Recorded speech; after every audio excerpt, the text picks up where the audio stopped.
All right, shalom, shalom. We are the real Hebrew Israelites coming day in and day out to prophesy the downfall of Babylon the Great, which is America. First off and foremost, call Haloyim Yahweh Ba'Hashem Yahweh Shai Ba'Hashem Makar Kadash. Double honors to the other apostles of Great Millstone. Salutations to the elect, wherever we may be. I'm Brother Shapaya from GMS Chicago, coming at you again with another quick lesson through the Spirit. And I'm going to hop straight into it, man. You know, because you're always going to have scoffers and scorners, a lot of tap dancers, a lot of apologetic so-called Christians out here. And especially, you know, this guy, Vocab. So if God's all about love and all these nations can make it, I need you to explain to me these scriptures I'm about to give them to you. All right? So we're going to start with this. This is Micah 4. I'm going to start with 11. I'm going to start with 10. Be in pain, labor, and bring forth, O daughter of Zion, like a woman in travail, for thou shalt not go forth out of the city. Thou shalt dwell in the field.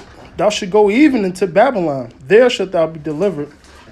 There Yahweh should redeem thee from the hands of thy enemies. All right. Now, did we come out of Babylon? Yes, but guess what? We went right into captivity. All right, by the Medes, Medo-Persian Empire. Right. So we weren't fully redeemed. All right.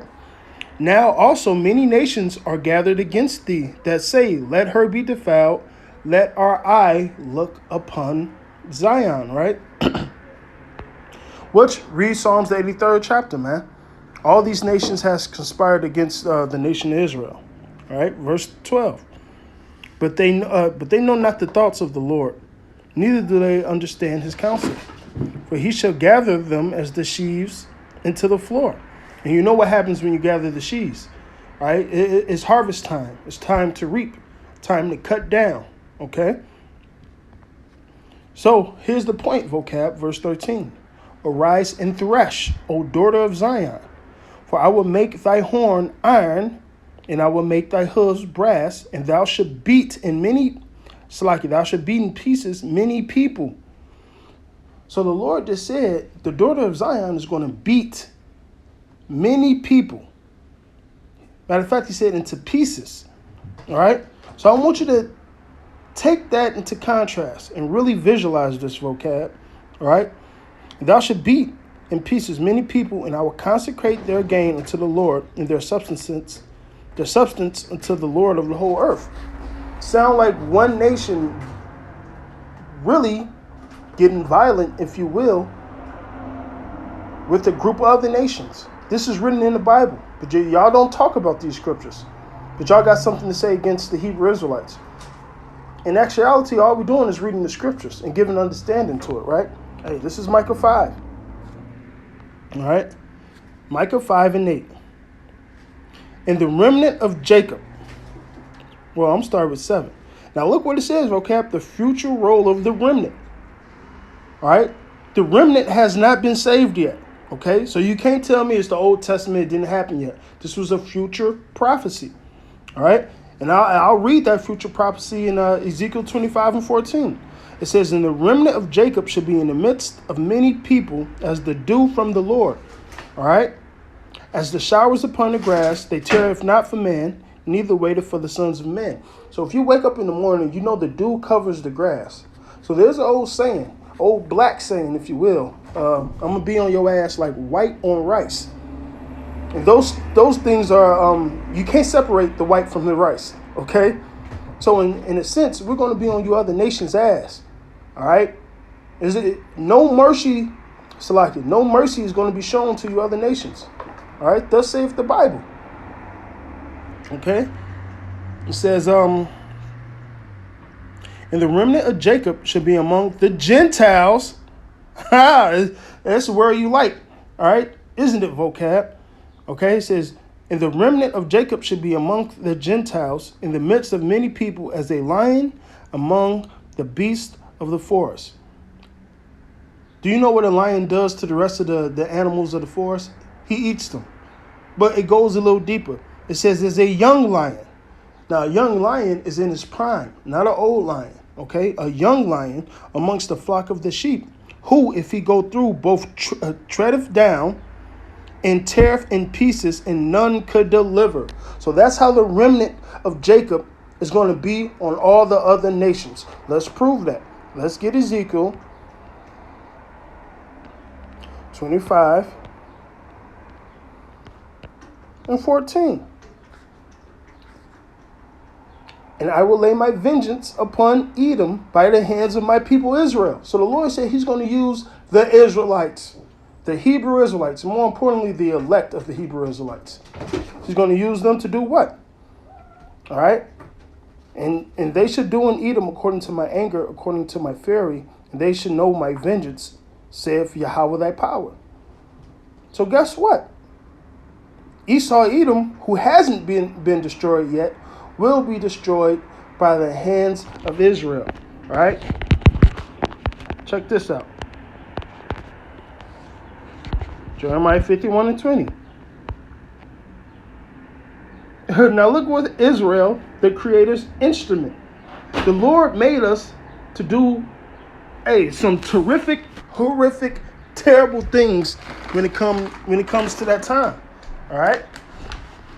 It says, thou art my battle axe and weapons of war, for I will break in pieces the nations, and I will destroy kingdoms.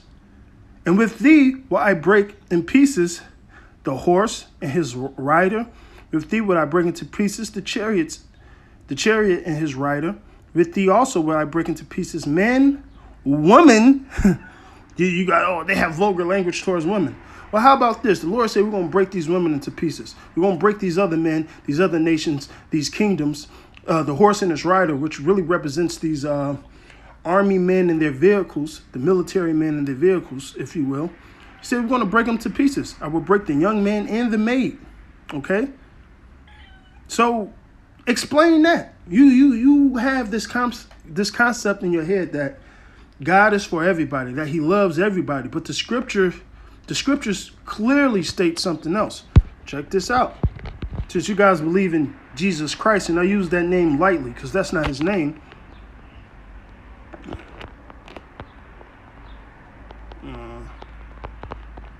All right, now check this out.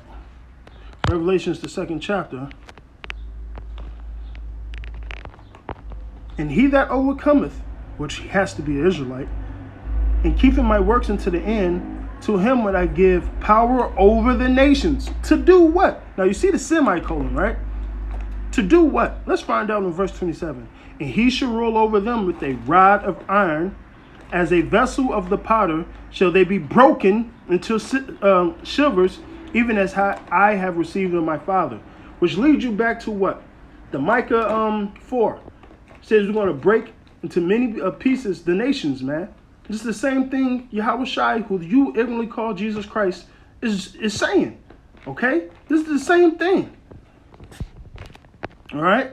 That scepter of iron, man. Okay?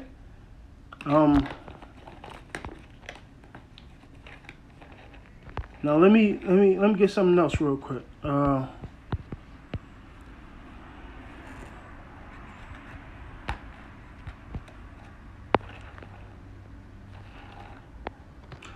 Now, I'm going to read Daniel 7 and 18, then I'm going to jump to 14. All right, Daniel 7 and 18. But the saints of the Most High, which are the Israelites, shall take the kingdom and possess the kingdom forever, even forever and ever. Which this is talking about the kingdom of heaven. When we bring down Esau, Edom's kingdom and every other nation fall, all right, we are going to have this kingdom forever. The kingdom of Israel, the kingdom of heaven. We're going to have forever. Now let's read verse 14, Daniel 7 and 14. And there was given him dominion, glory, and kingdom, in a kingdom that all people, nations, and languages should serve him. All right, that is true. Not only are the Israelites going to worship and serve him, all right, but you other nations are going to have to come down and bow before the Lord's feet, all right, his son's feet, and the nation of Israel's feet. His dominion is an everlasting dominion. It shall not pass away. His kingdom that Salakia, in his kingdom that which shall not be destroyed. So is that not Yahweh Shai sitting on the throne forever and ever? Written about in 2 Samuel, the 7th chapter. The Lord said he's going to give King Solomon the throne to sit on forever. Now King Solomon came back as who you're going to call Jesus, which his name is Yahweh Shai, and that can be proven in the scriptures. But that's a different story for a different day, Vocab Malone. You ain't deep in these scriptures, man. We'll run circles around you, man. All right? And we really do this for edification's sake, man. Because guess what? You're going to be a part of the destruction. Matter of fact, let me get a little gritty with you, man. All right? Let's get a little gritty.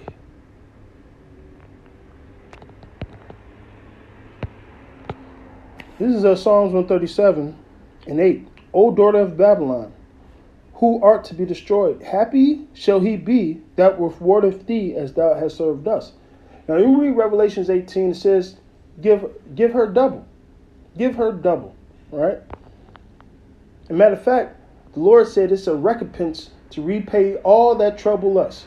All right, so how are we going to pay you other nations back? And that's you included, Vocab. It says what? Happy is he that taketh and dashes thy little ones against the stones. So yes, taking your little babies and smashing them up against the stone. Thus saith the Bible, man. And I just put it in layman terms for you. All right? So you can continue your scoffing, your scorning, because at the end of the day, this is going to happen to you, man. All right? You're going to be a part of this great destruction. I got one more for you, man. All right? This is Psalms 148. And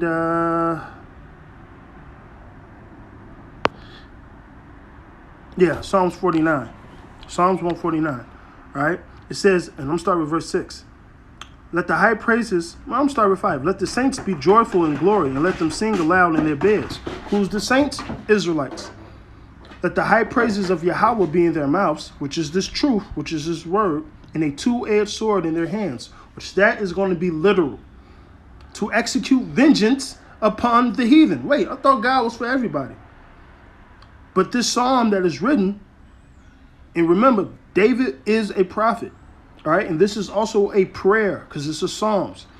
To execute vengeance upon the heathen and punishments upon the people. To bind their kings with chains and their nobles with fetters of iron. Sounds like slavery in the kingdom of heaven, Vocab. That's exactly what it sounds like. To execute upon them the judgment written. This honor have all his saints. Praise ye the Lord. So this is the judgment written. That you other nations are going to get clobbered, put into slavery, put into captivity. Okay? Thus saith the Bible. But see, these are scriptures you ain't going to acknowledge. You ain't going to deal with. Matter of fact, hey, let me get one in the New Testament for you. All right?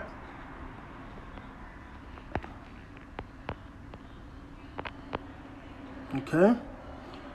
Revelations 13 and 10. He that leadeth into captivity shall go into captivity.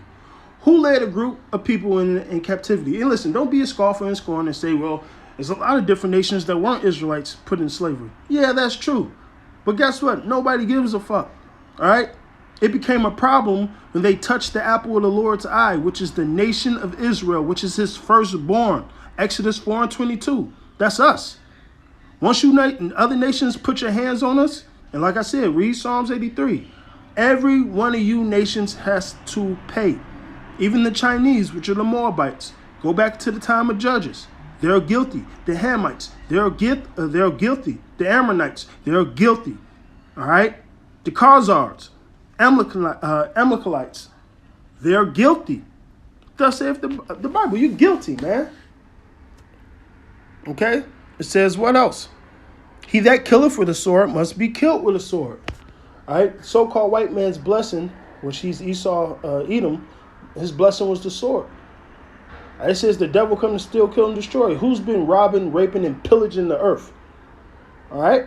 You Edomites. You so-called white people. And guess what, Vocab? You're a part of that nation. So guess what? You're going to be put in slavery. You're going to die 100 times over, man. And through the spirit and power of Yahweh Hashem Yahushua, I pray he makes the pain feel like eternity. All right? It says, here's the patience and the faith of the saints.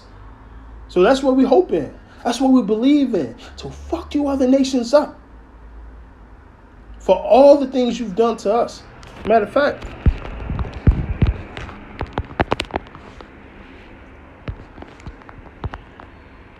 let me get this.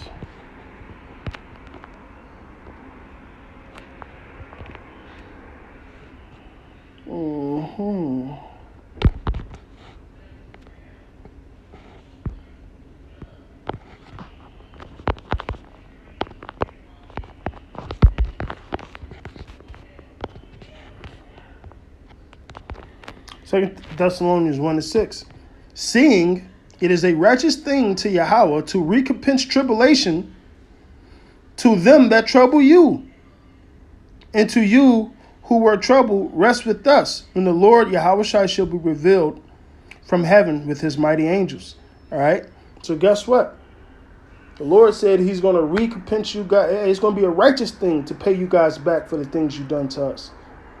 Thus saith the Lord power. So vocab, you believe in God so much, you believe in Jesus Christ so much. What about these words I'm reading unto you, man? And with that, I'm going to say all praises, honor, and glory be unto Yahweh, by Hashem Yahushai, by Hashem Makar Kadash. Double honors to the elder apostles, a great millstone. Salutations to the elect, whoever you may be. Bad Babal. Hey, death to you, vocab. Straight up.